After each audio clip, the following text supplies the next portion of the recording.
You know, poverty has done a number on people when an oil spill becomes a business opportunity.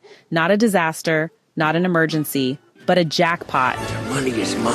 I have the money is mine. That's the exact dilemma facing Namidi, a hardworking farmer from a Nigerian oil-producing region who walks into his rubber plantation one day and hears, "Psst." That's not a snake, it's crude oil, gushing, into his soil, on his land. Jackpot, right?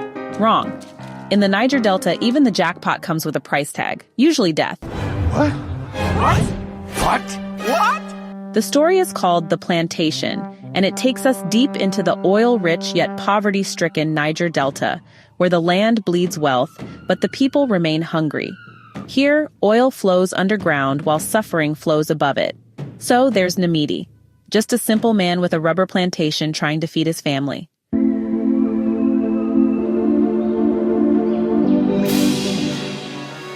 One day, on his way back from the farm, he hears that sweet, sweet whistle, the hiss of leaking petrol from underground pipelines. Now, instead of calling the authorities or maybe running for safety, Namidi does what any desperate, broken, systematically oppressed man would do. He sprints home to grab jerry cans, his wife, his 3 kids, and maybe a small army of empty containers. Because in this place, you don't ignore the sound of opportunity, no matter how flammable it is. But in his panic to keep it all secret, Namidi makes the most obvious mistake possible. Normally, he's the neighborhood nice guy. Greets everyone, checks on your kids, probably gives you mangoes from his tree. But today, he starts brushing off greetings with 2-word grunts.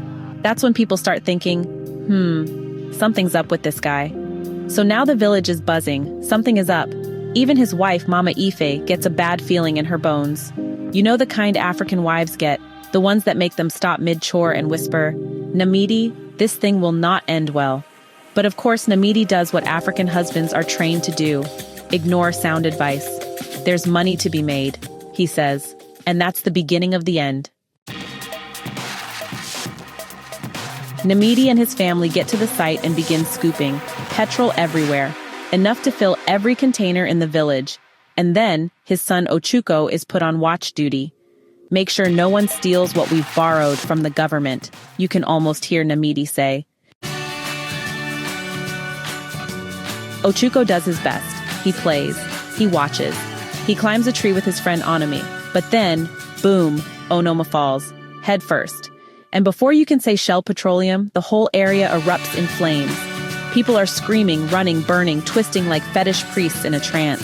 Ochuko watches the madness as the wealth they tried to steal devours them. No one knows what caused the fire. Maybe someone lit a cigarette. Maybe the sun hit just right. Maybe the universe just said, "You're not allowed to touch this wealth." The story ends in tragedy, not because the people were evil or greedy, but because the system they live in has forced them to take risks that should never exist.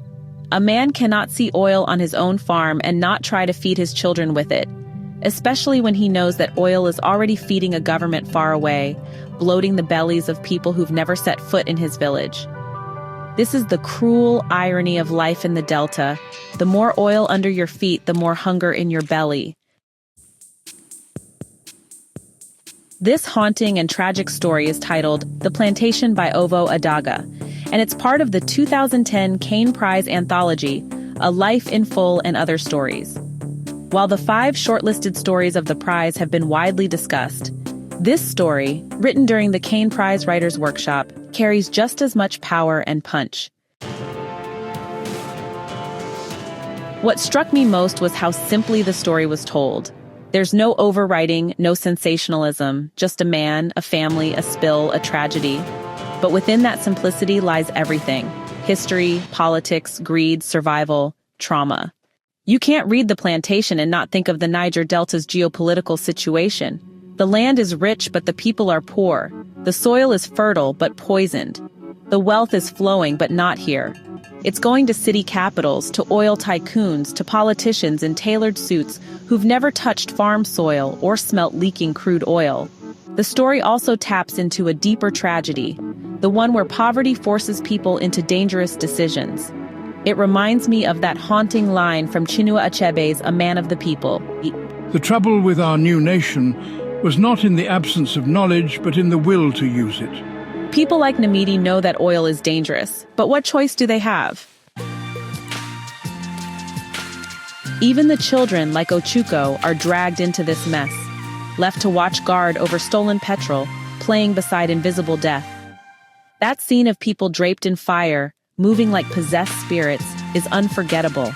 It's surreal, it's horrifying, it's poetic. The major themes that hit hard in this story include, well, poverty and exploitation. This isn't poverty by laziness, it's enforced poverty, born of systemic neglect and exploitation. There's also greed versus desperation, and honestly, there's a thin line between ambition and survival in this world. Namidi wasn't trying to get rich, he just wanted a piece of what was already under his feet. Then there's environmental destruction, the oil that poisons the soil and the air. The tree Onomi falls from, the fire that swallows all. It's all nature retaliating. And finally, loss of innocence. Through Ochuko and Onomi, we see how children are casualties in adult wars. They don't just inherit the land, they inherit the damage. Reading this story made me feel angry. Not at Namidi, not even at the villagers, but at the entire system that has normalized this tragedy. It's not fiction for many. It's real. Oil is discovered, land is seized, communities are displaced, and when people protest, they're punished or ignored. It also made me think of how African literature does something powerful. It shows us not just what is happening, but why it's happening. And most importantly, it shows us the cost. Stories like The Plantation give voice to the voiceless, those who burn quietly at the edge of progress.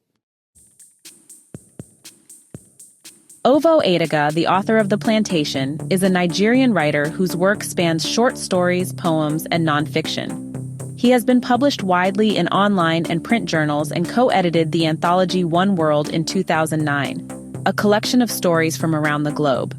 At the time of this story's publication, he was living in London. The Plantation is not a comfortable story, but, it's not meant to be. It's a mirror. One held up to the oil-soaked face of Nigeria, and honestly, many parts of Africa where the ground is rich but the people are poor. It's a story that says, sometimes even when you think you've found the gold mine, all you've really found is the fire. Sometimes poverty doesn't kill you with hunger, it burns you alive. You can read The Plantation by Ovo Adagha in the Cain Prize 2010 anthology, A Life in Full and Other Stories. Let me know in the comments, what would you have done if you found petrol leaking in your own backyard? Hey, thanks so much for hanging out with me today. If you're interested in diving deeper into this book, I've left some links down in the description. You can use it to grab yourself a copy and keep the adventure going. And if you're in the mood for more great reads, don't go just yet. Click on one of the videos popping up right now that I think you'll love. And don't forget to give this review a like, leave a comment, or even subscribe if you'd like to see more. Every bit of support helps us grow this little community of book lovers. See you in the next one.